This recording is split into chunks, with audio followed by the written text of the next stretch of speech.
Hi everyone, good morning. This is Dan. Welcome to Engelgeist. For those of you that are new, welcome. For those of you who are returning, welcome back. For those of you that support me over on Patreon, thank you so very much for your subscriptions. This is the weekly forecast. It is for all signs. It is a broad spectrum reading, so I do speak in broad terms. You need to figure out if and where it fits in your life, if at all. It is for the week of Sunday the 23rd through, I don't have my normal calendar with me to just glance it, through Saturday the 29th. It is not solely set for that date. If you're seeing it on a different date and it makes sense to your situation, by all means, utilize the reading when you're seeing it. I do believe readings are timeless, and they have a find a way. They find a way of finding themselves. They have a way of finding themselves when we need them, rather than when they were originally created for. Each card is going to represent for a day or two of the week. Some of you might experience all of these cards. Some of you might only experience one of these cards. It's all dependent on your timeline. So just basically take what you need and leave the rest. We will build through the weekly readings every day after on this energy that we're looking at that underpins the week. For those of you that are new, please check out the drop-down menu underneath any of my daily videos.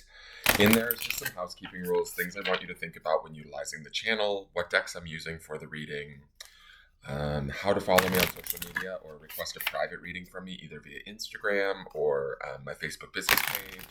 Please know that I will not reach out to you to sell you a reading. If anybody tries to, it's not me, so just be aware of that. And then some simple ways of supporting the channel. You can do so by hitting the thumbs up button, subscribing to the channel, hitting the notification bell so you get notified when I put up new content. I do put out daily videos. And sharing the video out, leaving me a question or comment, all of that stuff is greatly appreciated. So let's get into this. Oh, well, I won't really refer back to the Sunday underpinning of last week because we're in a new weekly, so never mind about that. But last week's Sunday video will populate in the lower left-hand corner at the end of this video if you want to check that out. All right, let's see what the cards want us to know. And again, for those of you that are new, the reading looks slightly stark and minimalist because I am traveling while doing this, so just be aware. All right, let's see what these cards want us to know today.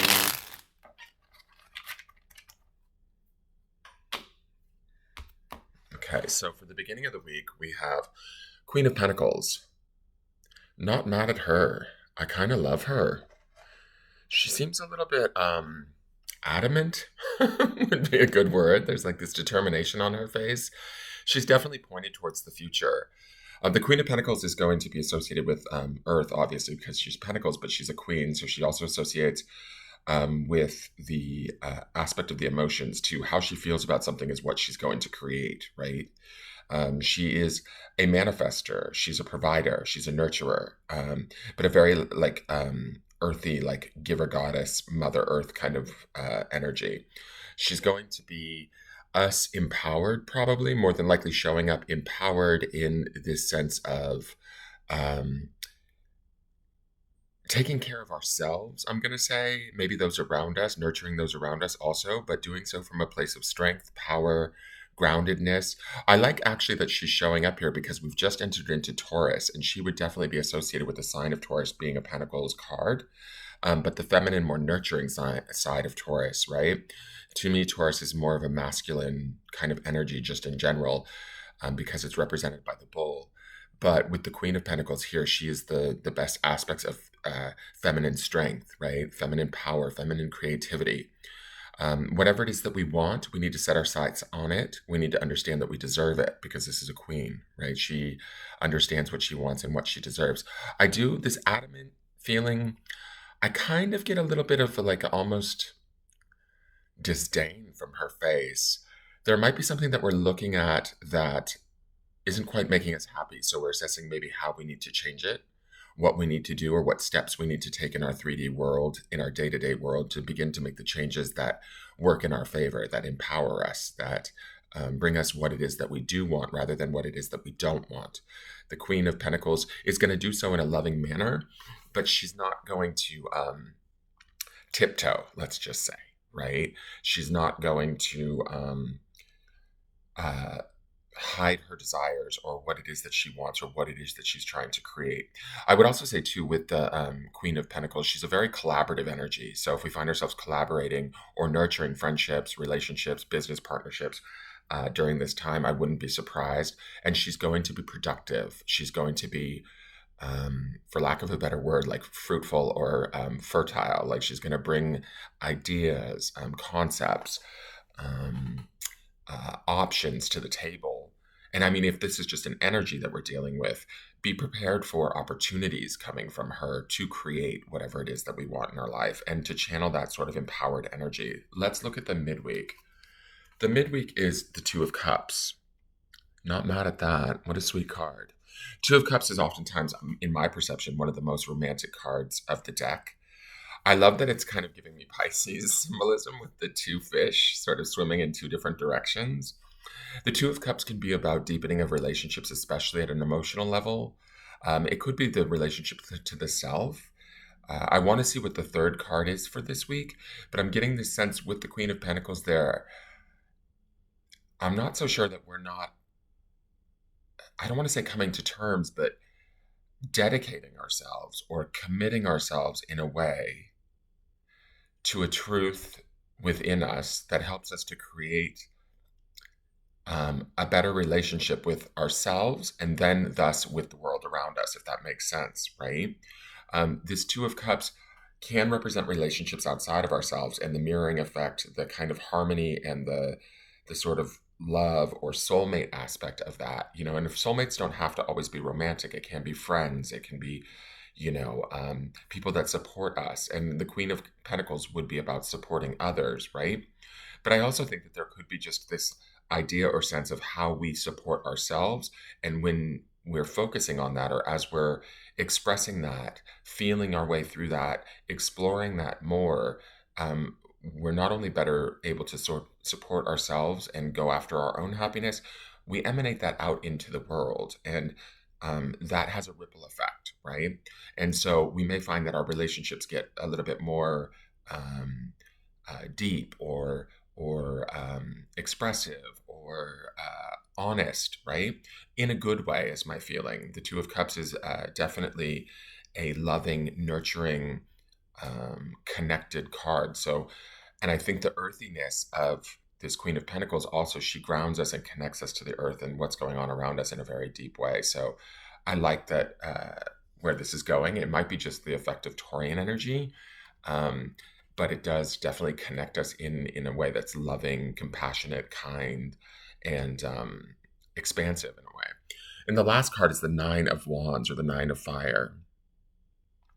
Wands is going to be the element of spirit, right? The Nine of Wands is traditionally, you know, the wounded warrior, or taking lessons that we've learned through adversity and putting them to good use, like building them, working smarter, not harder, is kind of how I see this card.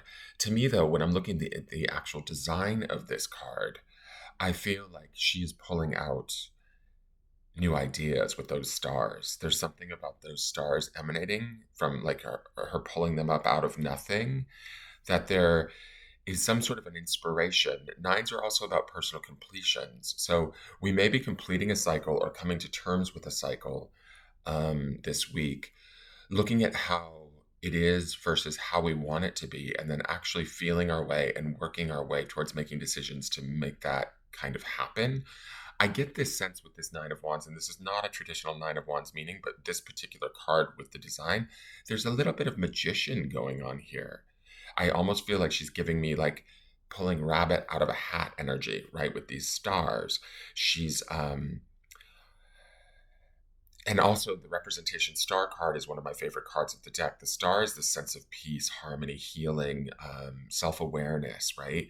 And these stars feel to me like we might be pulling our own peace, self-awareness, harmony out of our experience or within this week, if that makes sense. There's also something about her being protected in this cave, a little bit withdrawn. It's the disdain. I don't know if I'm making any sense.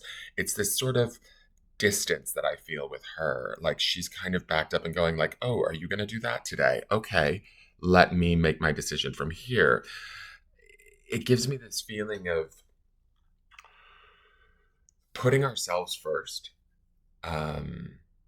honoring ourselves and the truth of what we need, especially not only at an emotional level with the Two of Cups, but also at a spiritual level with the Nine of Wands, understanding what we've been through to get where we are, and then kind of creating something new. That's these stars that she's kind of pulling out of nowhere.